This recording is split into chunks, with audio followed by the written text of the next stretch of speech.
Hey guys, welcome back to my channel. So today I am back at Powerhouse here in Fort Lauderdale, and I have a brand new, set of exercises I'm going to be sharing with you. So again, some of these are from previous programs, but it's been a very long time. So I hope that these are relatively new for you as well. And then I've got a handful of new exercises too. So I am going to hop straight into it today. I'll go through and tell you what equipment that you're going to need for this session and anything else that will make this training program a little bit easier for you. So let's get started. So up first today, we're actually starting with some upper body. Traditionally, I would choose a lower body exercise. However, my primary muscle groups that I'm currently working on are shoulders, these guys, and my glutes. So today's session, I'm going to start with the muscle group that is most important to me because I want to be able to give the most amount of effort. So today I'm going to be doing a tempo dumbbell press. So we're going to be setting up here in, this cage. It is super busy in the upper area today, so I probably wouldn't normally use this piece of equipment to do my presses. It'd be just on a free bench, but I don't want to get in people's way. So tempo, it's going to be a 3-second on the, lowering component of our exercise, or the eccentric in this case, where the muscle is lengthening. And then we're going to pause for a moment at the bottom, and then we're driving back up through the concentric phase. So I think we'll probably hit somewhere between 8 to 10 reps today. Again, I haven't mapped out what the actual workout's going to be yet. These are me just kind of coming into the gym, playing around with new exercises that I can bring to you guys in some of my upcoming programs. So yeah, let's jump in and see what they turn out like.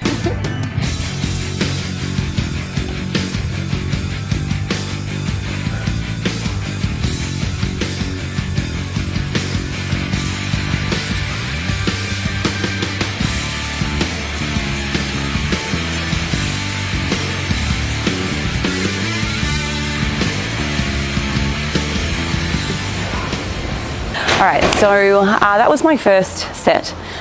Typically I would do a warm-up set, but I've just finished a 15-minute long kind of mobility warm-up for my shoulders and my upper body. So what I started off with today for my warm-up was some wall slides. I did 2 sets of 10 in total, just kind of really taking my time, not rushing those, just taking my arms through that range of motion.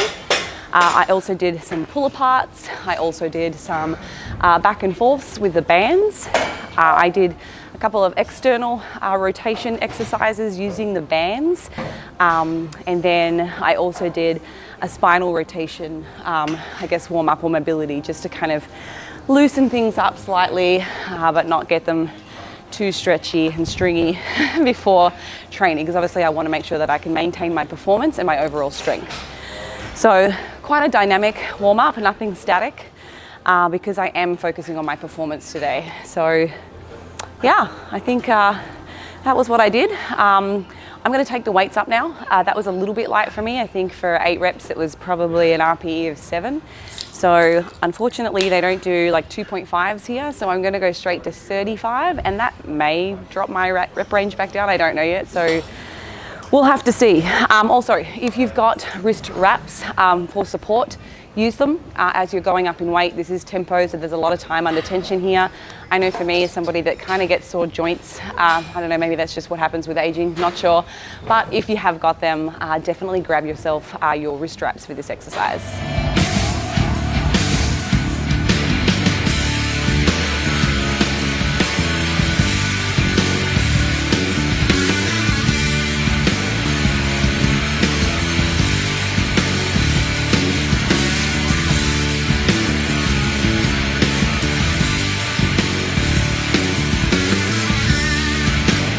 Oh, okay, so that was definitely a lot harder than the first set.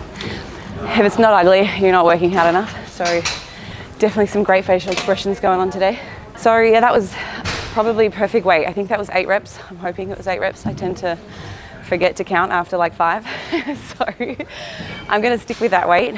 Today is a deload, so I'm only doing 2 sets. If I was continuing to do a 3rd set, which would be pretty typical for a normal workout for me, that's what I would stay with. But today, easy session, just kind of working through the motions. So yeah, I'm happy with that. So up next we are doing a back exercise. So we've gone shoulders, back. Again, Not necessarily my most important exercise, but because I'm not doing a whole lot of back work in these programs, or upper body for that matter, except for my shoulders, I do want to keep this relatively high on my list of priorities today, just so that I can give it a good workout. So we're going to be doing a neutral grip or a neutral wide grip pull down. So we're using this kind of, I guess, attachment today. You can use, there are some that are, I guess, a silver color. They have like a circle and your hand can kind of face inwards. That's perfectly fine too.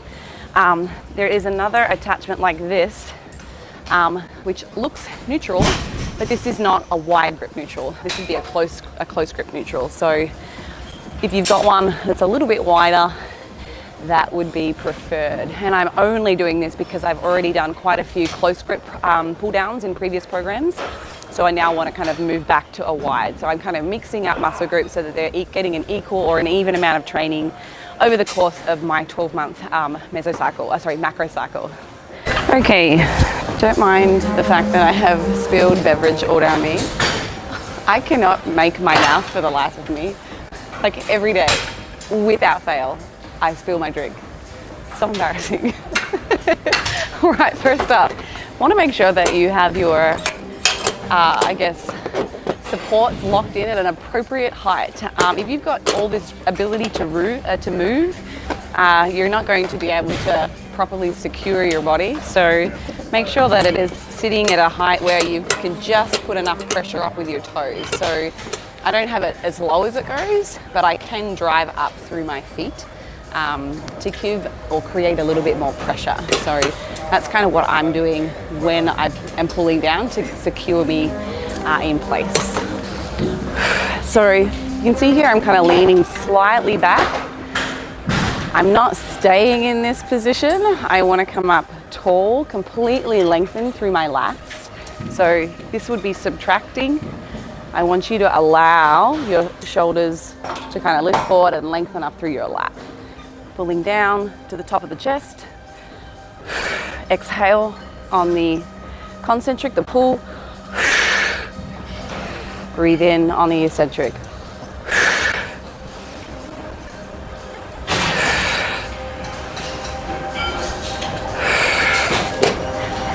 Whew. All right, that was probably a little bit light. You can't use wraps, or at least the wraps that I have here. I would usually wrap anything because my grip strength is usually the limiting factor for most of my muscles. Obviously my back, much stronger than my hand grip strength. Legs, way stronger than my hand grip strength. But this is one of those movements where I'm practicing my grip strength because you cannot wrap with these. So just keep that in mind. I just tried, looked like a fool. So don't you guys do that at home. All right, so there are two ways that you can do this particular exercise. So I'm choosing it to do it with a supine grip where I've got my hands turned in. Sam, on the other hand, is using a prone grip, so his fingers or hands, wrists are facing forwards. So you can do it either way. I wanted to turn my hands in because I'm getting a little bit more internal rotation here, more lat engagement or under lat. Okay, I'm trying it the other way now. So I should actually be stronger in the prone position. It's not necessarily true for everybody, but I predominantly train with a prone grip for all of my pulling exercises.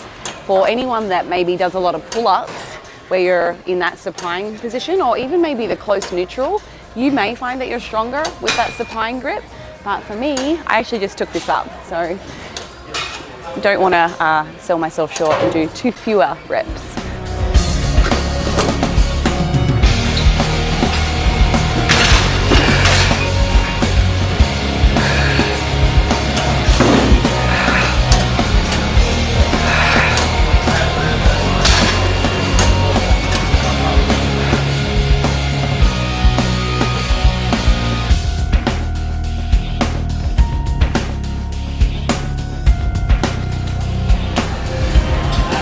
Sweet.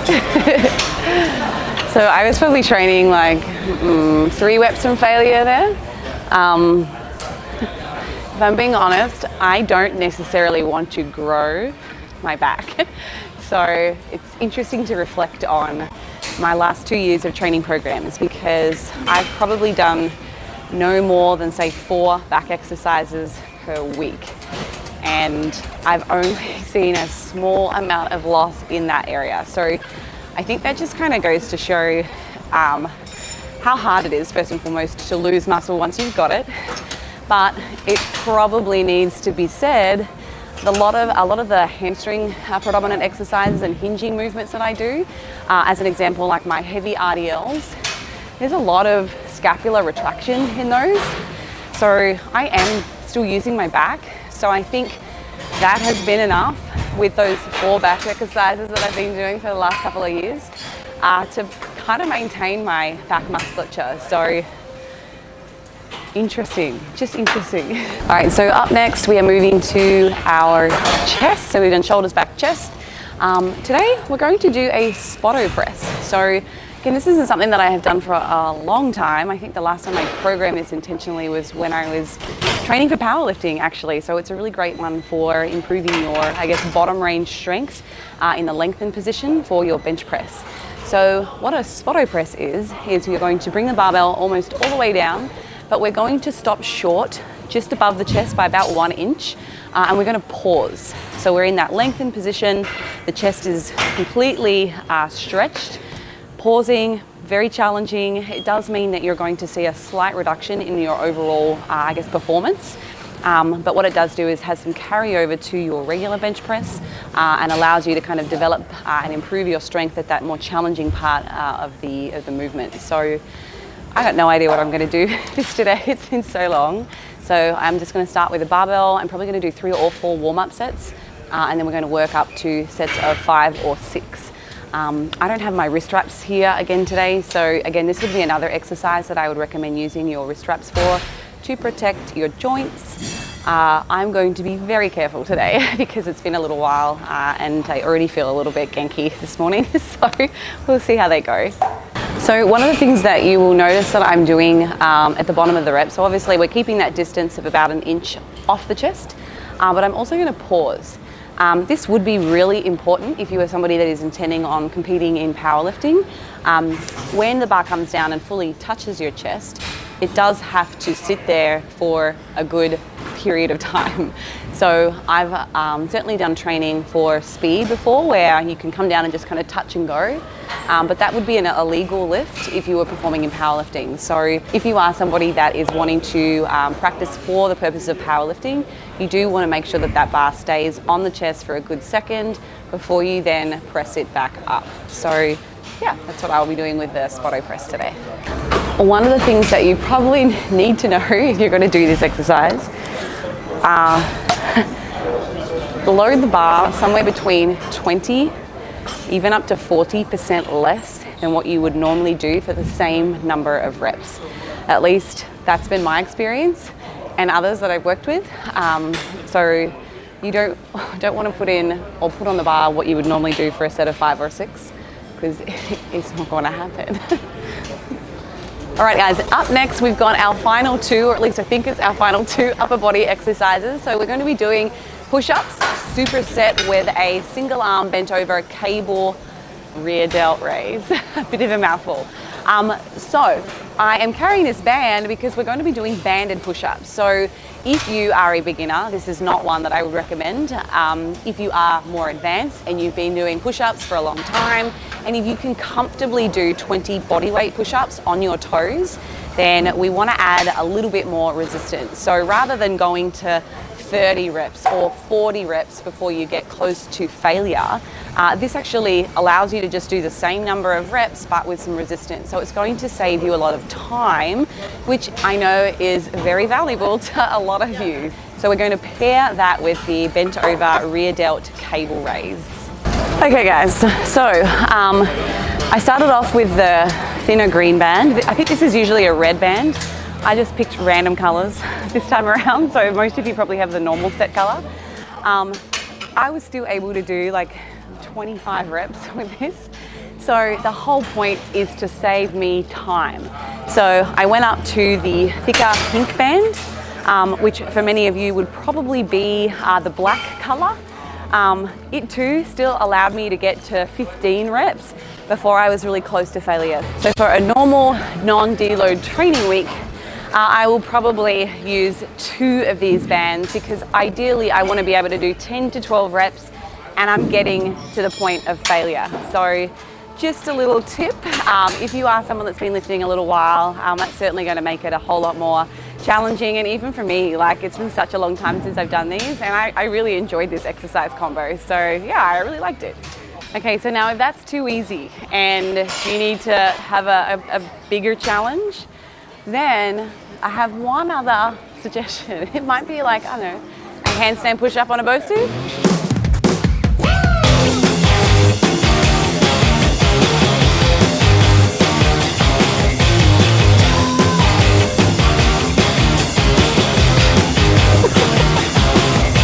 For this, I guess, bent over rear delt lateral raise, we want to make sure that you're allowing your shoulder to come into a full stretch and lengthen. So I'm going to let it come back across my body so that I can feel tension here.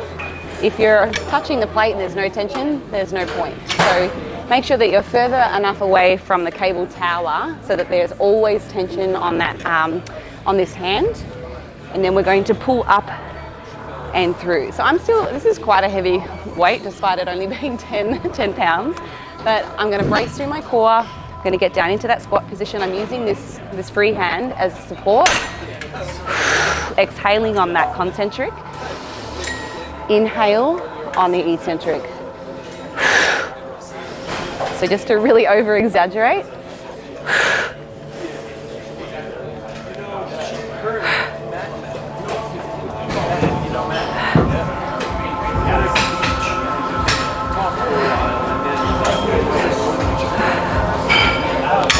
And that is just as much a glute exercise as it is shoulders. So one of the things that you want to avoid doing is using your whole body to swing. So if you do start to feel that you're using everything else, your legs, your toes, probably take the weight back down so that you can do a nice smooth contraction. I was actually watching somebody else do this just before we got on this piece of equipment. And just to over exaggerate, they were really like throwing it. It looks so silly. And it's just not training that muscle group effectively. So you need to lower the weight, let go of your ego. It's okay. I would much rather see you guys perform with good technique than get an injury or, I don't know, risk looking like a loser. This is the first time that I've written anything on paper in years, except for my client check-ins. Usually it's in a beautiful spreadsheet and I'd have my phone, but you know what, I was just rocking it old school, I guess. So to finish off today, as far as our exercises for larger muscle groups are concerned, we're going to do a 3 exercise circuit or a tri-set. So basically we're going to do one after the other with very little rest. Basically, as soon as you've performed the prescribed number of reps, we'll just move on to the next exercise. So the 3 exercises are, and I may have to make some substitutes here just because I don't think that we're going to be able to set up the one that I wanted to show you so badly. But anyway, exercise 1, deficit body weight, single leg hip thrust. So usually I'd like to use, I guess, a short hip thrust box, which is kind of soft and spongy. You know, they're about yay high, about a foot tall. But this gym doesn't have them. I'm going to try it today with a Bosu and demonstrate it just to see if it feels okay. But it's also meant to be a deficit body weight single leg hip thrust. So that means that we need to have one of our feet on a Reebok step. And again, I'd probably like to see maybe a 3-inch box, nothing higher, or you're going to be elevated higher than your back, which I don't want. So again, we don't have any of those here, so I'm going to do it on the flat surface, but I will show you a couple of different variations that are going to isolate slightly different areas, a little bit more hamstring, but that's okay. The second exercise are sliding leg curls, and these are done with a slow tempo. This is just to kind of mix things up. I don't know if you are similar to me, but I certainly get so bored doing the same hamstring exercises over and over and over again, especially when you've been in the gym for more than 10 years. It's just starting to get old. So usually for a compound hamstring or a multi-joint, like bigger movement, I'd probably use the prone hamstring curl, the seated hamstring curl, some kind of dead RDL using either dumbbells or a barbell. I just don't want to do those in this program anymore, or at least not as my, I guess, finale finishing exercises. So we're going to use these little guys. I ordered these off Amazon. Oh, this is good, yeah. Ordered these off Amazon just last night. They got to my doorstep at like, I don't know, 7 a.m. this morning. Thank you, Amazon. They are about $9. There are lots of different brands, but just gonna do some free promotion. These are cheap. They slide nicely. I've tried them on my carpet at home, and we've just had a little test run here on the floor surface that I'm on for the stretching mat, and they work great. So sliders for hamstring curls, I'll show you those in a second. And if you don't have these, or you don't want to buy these, you may have one of these lying around from the 90s. I'm pretty sure I did every single Swiss ball exercise humanly known when they first came out. So this is another way that you can do that hamstring curl on our backs, and I'll show you this as well, but you can do either of those. Okay guys, last exercise is standing hip abductions using, oh, so glad I caught that. These ankle weights. So I used these in a program a couple of days ago, and this section here is about 5 pounds a piece. So depending on how strong you are, you can load them all the way up or keep them a little less heavy. But we're going to do our abductions. So I've never done these before. I've used bands all throughout COVID in my garage home gym, which is also another great alternative. I can show you some of those too today. But again, these are like $14 and you can use them for so many things. Again, if you've been in the gym for a long time, you just want something new. So standing hip abductions with our ankle weights. Alrighty guys, this is my first time using sliders ever.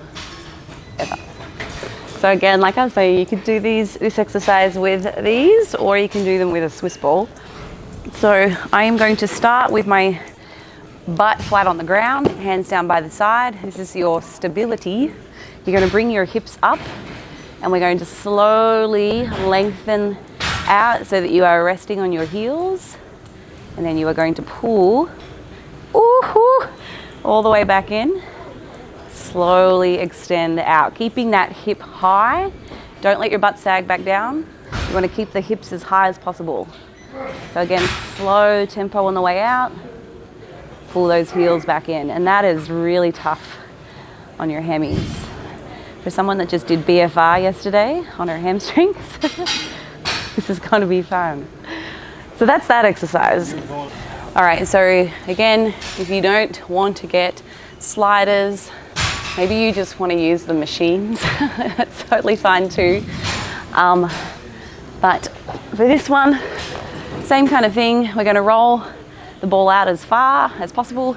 Hands down by your side. Feet slightly wide. Maybe 5 inches gap between your feet. Hips up. Bring the heels in. Again, slow on the way out. Keep the hips high. All the way in. Slowly on the way out. And that is, again, very tough on your hamstrings. So that's that exercise. Okay, next I am going to set up, God, when you've got long hair and you just find your hairs in your socks. Sorry, it's Sam's. Now you've got to show his bald head.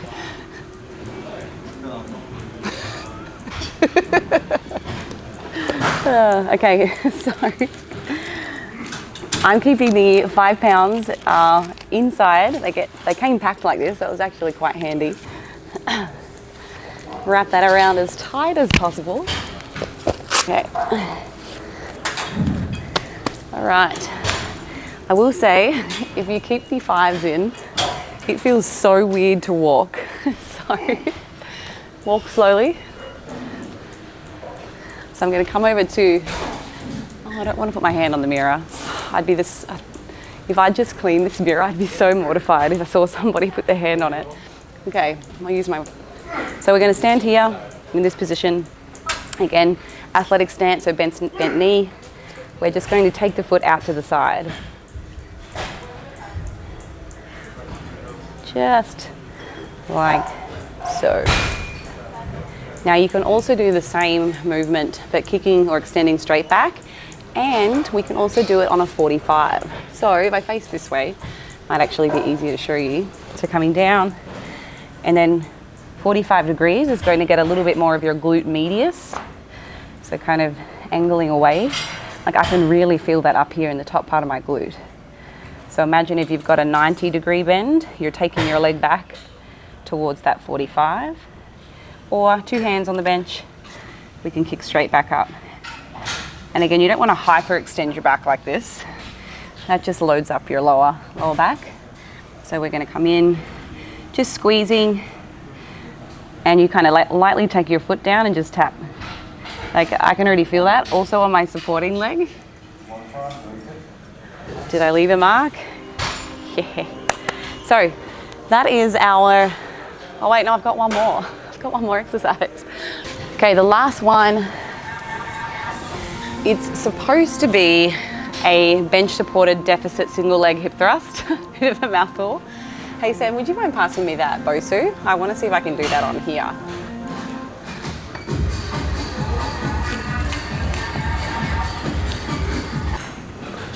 This is going to make it harder because I've still got the ankle weights on. I would recommend taking them off.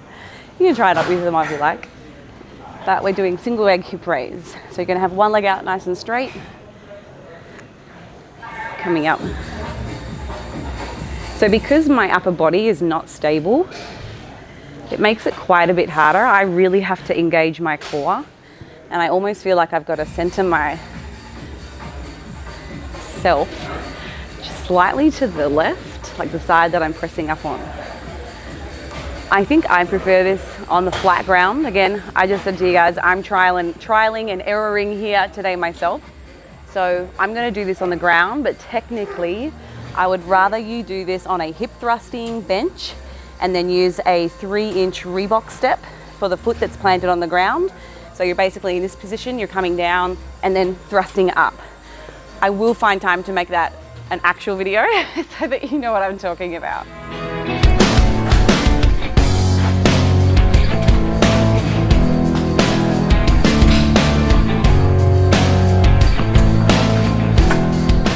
I actually really like this with the ankle weight. It makes it a little bit more challenging. So again, if you're somebody that's more advanced, try it.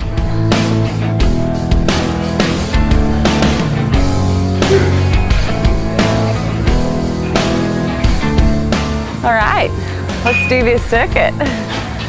We are down to the finale. This is the last exercise that I'm going, oh my God, I told you there's hair everywhere. We're down to the last exercise. Not necessarily a new exercise per se, we're just adding some load. Now, I've just been made aware that I might not be able to do this. And I've definitely been known to go into the gym. If you guys have seen some of my training footage from, I think it was Crunch Gym in Tampa, or Tampa Palms. And I tried to do a skull crusher with a weight that I hadn't done in a long time. And I just sat it back down. So we might be in for the same kind of scenario today. But just a leg lower if you're advanced, you're looking for some extra challenge. I know for me, like to do a leg lower, I've either got to slow the tempo way down, so it's like a 3-second lowering, and I still do 15 reps. It takes so long to get 3 sets done. So maybe I might get 10 today with these, I'm not too sure, but either way, if you need to be progressing and making some advancements on your core musculature, then this would be the way to do it for this exercise.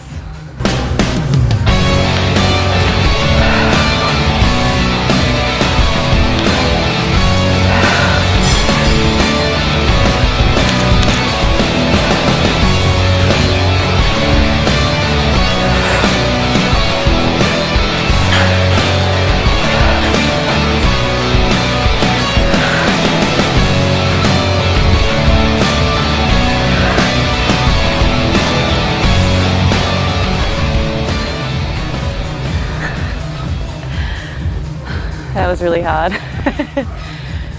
But I did 15. So that just goes to show you, If I was doing 15 body weight, I am going nowhere near close to failure. So that was a lesson for me today. I've been cheating for the last 2 years. So that was tough. If you are gonna give this a go, I might say just do 2.5 as opposed to the 5 each. But yeah, that's it. Alrighty guys, so that is our workout for today. I hope that you really enjoyed those exercises. Some of those were new for me. I absolutely made a fool of myself across 10 of them, but we got it done, and that is the most important thing. So guys, if you'd like to get your hands on more of my programs, there are some available for free on my website. And I'm also in the process of building a brand new ultimate AI training platform, which is going to be ready sometime in late August. So please stay tuned for that. We'll be doing a big announcement, a rebrand reveal, and a whole host of other exciting things with that launch. So thank you so much for watching, and I will see you in my next video.